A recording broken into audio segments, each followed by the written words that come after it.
Maulan na naman ang panahon.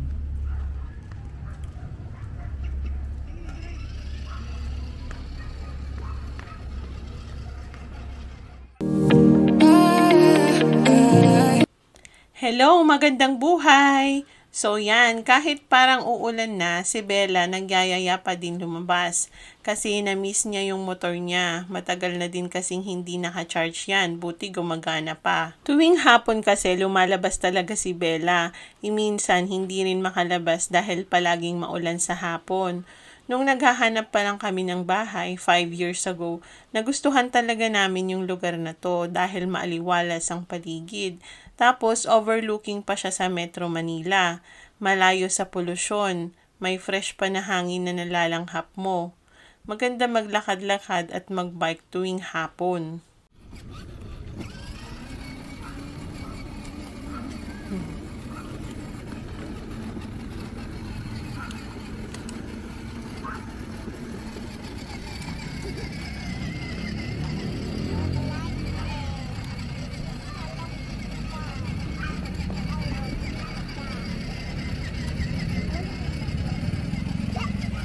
May motor man.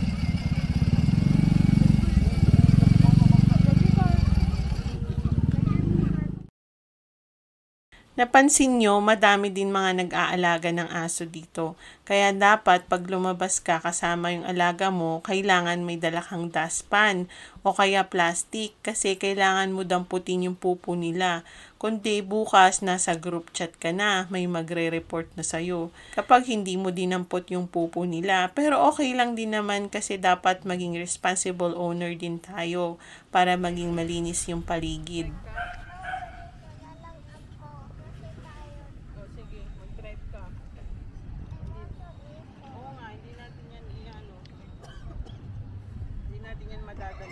Ikot daw siya ng ganyan. Ay, hindi pwede yung baby. Malubat ka niyan. Malulubat. Pwede naman, lagyan ng tali. Pag nalubat, hilahin ko na lang. Lagyan ng malagay sa kanba. Hindi siya mo. Pagdudugtong naman yun.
Oo.